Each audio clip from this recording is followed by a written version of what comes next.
Математик 4-р анги биетийн гадаргуугийн талбайг олох. Өнөөдрийн хичээлээр биетийн гадаргуугийн талбайг олж сурнаа. Биет ба дүрс. Дараах биет ба дүрсүүдийг ангилаарай. Дүрс гэдгийн ард талд дүрсэн дээрх дугаарыг бичээрэй. Биет гэсний ард талд биетийн дугаарыг бичээрэй. Дэвтэртээ ангилж дугаарыг бичээрэй.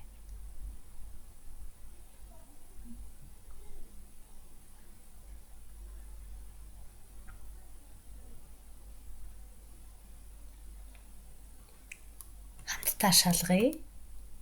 2 дугаартай бол дүрс байна.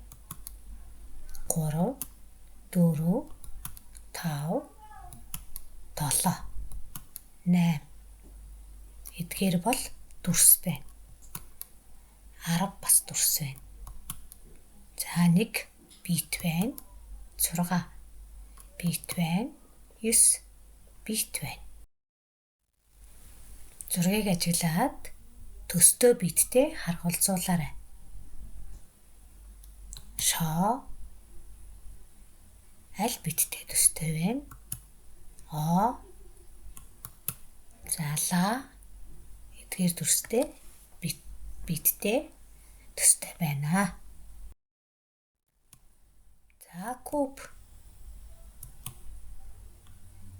талстын тоо тоолоорой талстын. За 6 талсттай ирэмгэн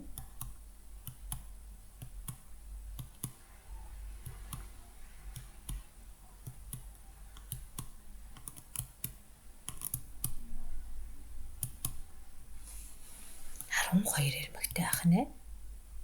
Одоо оройг тоолцгоё. 1, 2, 3, 4, 5, 6, 7, 8 оройтой байна. Кубын дэлгээсүүдийг бид нар хийж үтсэн байгаа.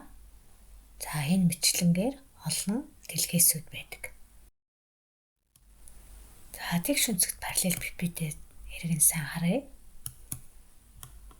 Талстын тоо хэдвүлээ? За ирэмгийн тоо, оройн тоо. За дэлгээс. За цилиндрийг харъя. Цилиндрийн дэлгээс их заавар байна. Цилиндр хэлбэртэй хайрцгийг задлаад дэлгээсийг нь зурган дээр байгаатай адилхан хайчилж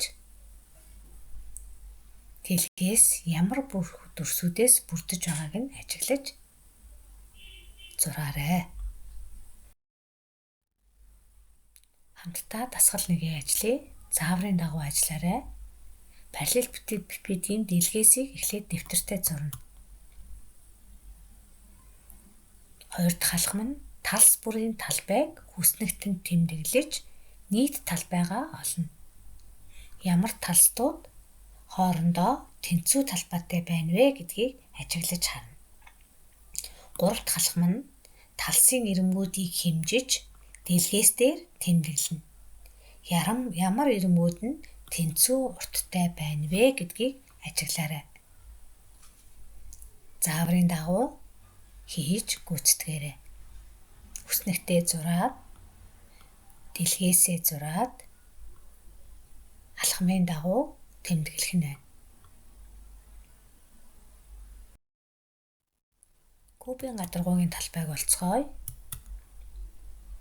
Дэлгээс харагдаж байна. Талбайг хэмжээг S үсгээр тэмдэглэдэг.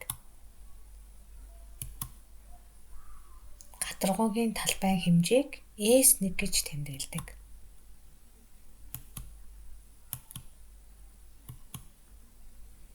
Нэг дөрвөлжинүүдийг 1 см гэж авч үзэх юм бол нэг талсын хэмжээ нь 2 см ах нэ.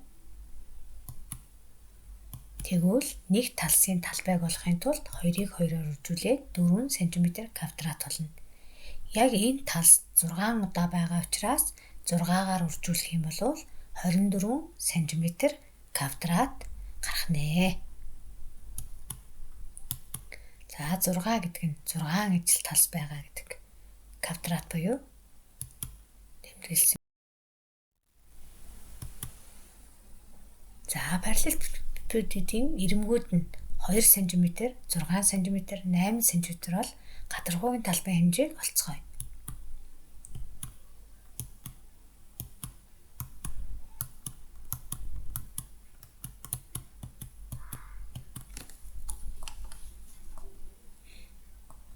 Дүрсээ зураад ирэмгийн хэмжээг бичиж байна.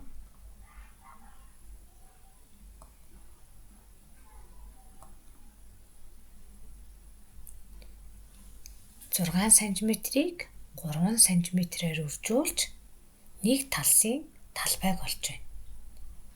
Энэ талс маань 2 удаа байдаг учраас 2-оор үржүүлж өгсөн байна. Одоо S2-ын талбайг олъё. Нэг талсынхаа талбайг олоод мөн 2-оор үржүүлж өгч байна. За S3-ын талбайг олъё. S3-ын талбайг олоод мөн 2 удаа байдаг учраас 2-оор үржүүлж өгч байна.